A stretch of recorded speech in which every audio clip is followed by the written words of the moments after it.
Good morning everyone. Welcome in ABESIT Ghaziabad, जिसका code है 290 और आपका कोर्स है इंजीनियरिंग फिजिक्स, जिसका कोड है KAS 101T। सबसे पहले आपको अपना इंट्रोडक्शन दे दूँ। माई सेल्फ डॉक्टर अंचला और मैं आपको इंजीनियरिंग फिजिक्स पढ़ाऊँगी। आज हम अपनी यूनिट फर्स्ट स्टार्ट कर रहे हैं, जिसका नाम है रिलेटिविस्टिक मैकेनिक्स। देखो, रिलेटिविस्टिक मैकेनिक्स मैंने आपको पहले भी बताया था सिर्फ कि जो ये रिलेटिविस्टिक मैकेनिक्स है ये आपके लिए कुछ नया टॉपिक है, क्योंकि इससे पहले आपने न्यूटन्स के लॉज पढ़े हुए हैं, जिसको आप न्यूटोनियन मैकेनिक्स या क्लासिकल फिजिक्स में पढ़ते थे। बट जब किसी भी ऑब्जेक्ट की स्पीड लाइट की स्पीड के कंपेरेबल हो जाती है, तो वहाँ पर हम रिलेटिविस्टिक मैकेनिक्स अप्लाई करते हैं। अब रिलेटिविस्टिक मैकेनिक्स आज का इस लेक्चर में आप समझेंगे frame of reference, inertial and non inertial frame. Topics frame of reference शुरू करने से पहले सबसे पहले मैं आपको कुछ रिलेटिविटी के बारे में बताना चाहती हूँ, क्योंकि जो पूरी रिलेटिविस्टिक मैकेनिक्स यूनिट है वो रिलेटिविटी पर ही आधारित है कि रिलेटिविटी होती क्या है। अगर हम इसको एक एग्जाम्पल से समझें, सपोज मैं कोई लाइन ड्रॉ कर दूँ जिसका नाम मैंने दे दिया बी, और आपसे कहूँ कि इस लाइन को शॉर्ट कर दो विदाउट रबिंग, तो हम क्या करेंगे कि एक लाइन और ड्रॉ कर दी, सपोज ए। तो लाइन बी की जो लेंथ है वो कम हो गई, बट किसके रेफरेंस में? लाइन ए की। तो इसका मतलब इन दोनों की जो लेंथ है वो क्या हो गई? रिलेटिव। तो लेंथ क्या होती है? Length is relative. इसी तरीके से और एग्जाम्पल भी हैं इसके कि पोजीशन, मोशन, ये सब क्या होते हैं? रिलेटिव होते हैं। अब हम अपने टॉपिक पे आते हैं, फ्रेम ऑफ रेफरेंस। सबसे पहले इसको हम डिफाइन कर लेते हैं कि फ्रेम ऑफ रेफरेंस क्या है। फ्रेम ऑफ रेफरेंस है is a part of the description of motion. Description of motion कि जो फ्रेम ऑफ रेफरेंस होता है वो मोशन को डिस्क्राइब करने का पार्ट होता है। इसको भी हम एक एग्जांपल से समझेंगे कि सपोज आप किसी प्लेटफॉर्म पर खड़े हैं और प्लेटफॉर्म से ट्रेन पास हो रही है, तो इसका मतलब ट्रेन की पोजीशन चेंज हो रही है। जो पोजीशन चेंज हो रही है वो किसके रेफरेंस में चेंज हो रही है? प्लेटफॉर्म के। तभी हम बोल रहे हैं कि ट्रेन मोशन में है। तो जो प्लेटफॉर्म है उसको हम क्या कह देंगे कि ये फ्रेम ऑफ रेफरेंस है, क्योंकि हम किसी की भी मोशन के, ट्रेन की मोशन के बारे में तभी बता पा रहे हैं जब उसकी पोजीशन चेंज हुई with respect of platform. It means platform is a frame of reference. तो अगर हम दूसरे एग्जांपल से समझें कि सपोज आप किसी बस में बैठे हैं, तो बस की सीट पे अगर आप बैठे हैं तो वहाँ पर आपकी जो स्पीड है वो क्या होगी? 0 kilometre per hour. But outsider के लिए आपकी जो स्पीड होगी वो वही होगी जो बस की स्पीड है, सपोज 60। तो आपकी स्पीड क्या होगी? 60 किलोमीटर पर आवर। तो स्पीड क्या हो गई? एक रिलेटिव क्वांटिटी है जिसका मीनिंग तब तक नहीं है, इसकी जो वैल्यू है वो चेंज हो रही है किस बेस पर? लोकेशन के बेस पर। अगर आपको बस में कोई पर्सन देख रहा है तो उसके लिए आपकी स्पीड 0 थी, आउटसाइडर देख रहा है तो उसके लिए आपकी स्पीड 60 थी। इसका मतलब स्पीड क्या हो गई? एक रिलेटिव क्वांटिटी हो गई और बेस है फ्रेम ऑफ रेफरेंस पर। ठीक है। तो जो मोशन है किसी भी बॉडी का वो तब तक कोई मीनिंग नहीं रखता जब तक कि हम उसे एक वेल डिफाइंड कोऑर्डिनेट सिस्टम में ना डिफाइन कर लें, वेल डिफाइंड कोऑर्डिनेट सिस्टम से डिस्क्राइब ना कर दें। तो सबसे पहले हम इसको मैथमेटिकल फॉर्म में समझने की कोशिश करते हैं, डिफाइन करते हैं कि जो फ्रेम ऑफ रेफरेंस है वो क्या है कि the most simple frame of reference, simple frame of reference is the Cartesian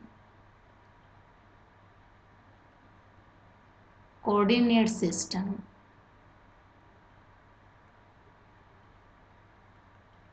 in which the position of a moving particle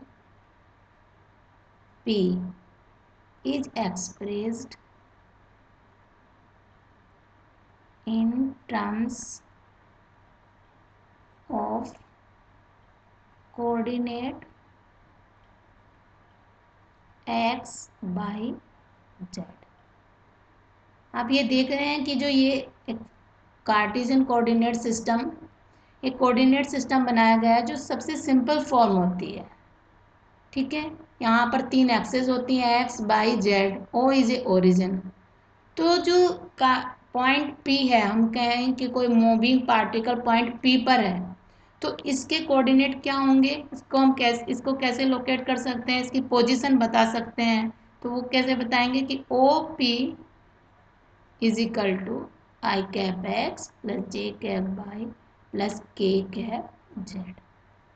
तो मैथमेटिकल फॉर्म में फ्रेम ऑफ रेफरेंस को सिंपली एक कार्टेशियन कोऑर्डिनेट सिस्टम से डिफाइन एक्सप्रेस करते हैं, जो 3 dimensional Cartesian coordinate है जिसमें 3 एक्सेस हैं, x y z. Then the location of point P is i cap x plus j cap y plus k cap z. अब जो ये फ्रेम ऑफ रेफरेंस है, ये 2 टाइप्स के होते हैं। फर्स्ट टाइप आता है इसका इनर्शियल फ्रेम ऑफ रेफरेंस। इसको हम पहले डिफाइन कर लेते हैं। The frame of reference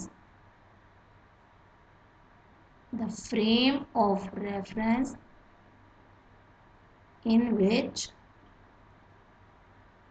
Newton's law holds are called inertial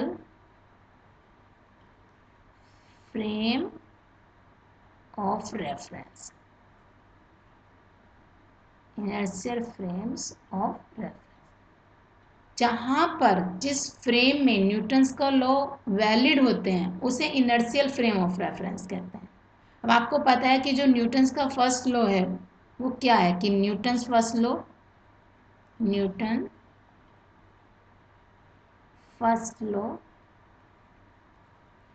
कहाँ से आता है? Newton first law, the law of inertia. क्या है न्यूटन का first law? The law of inertia. और इनर्शिया का क्या मीनिंग है? इनर्शिया की कांस्टेंट वेलोसिटी जहां पर होती है तभी बात आती है इनर्शिया, या ये कहें हम नॉन एक्सीलरेशन।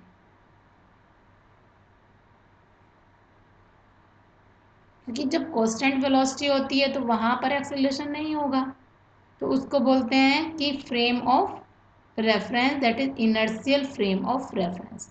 आप न्यूटन्स के फर्स्ट लॉ को जानते ही हैं कि कोई भी बॉडी रेस्ट में रहेगी जब तक कि उस पर कोई फोर्स ना लगा दिया जाए बाहर से, या वो मूव करती रहेगी अनटिल अनलेस कोई बाहर से फोर्स ना लगाए। दैट इज कांस्टेंट वेलोसिटी से मूव करती रहेगी या रेस्ट में रहेगी।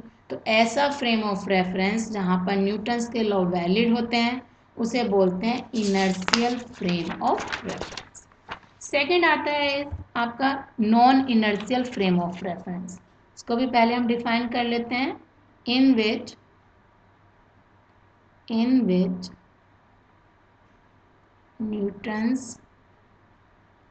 Newton's law are not valid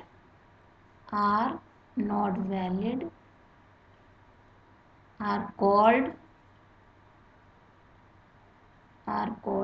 non inertial frame of reference।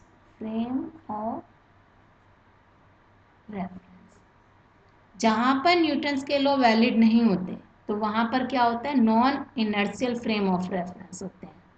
ये होते हैं आपके एक्सीलरेटेड फ्रेम्स,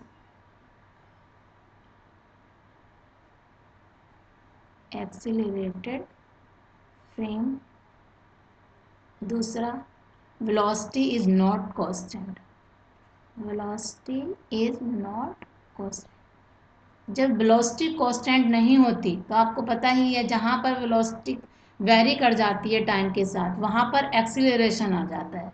जब एक्सीलरेशन की बात करते हैं तो उसको हम बोलते हैं non inertial frame of reference.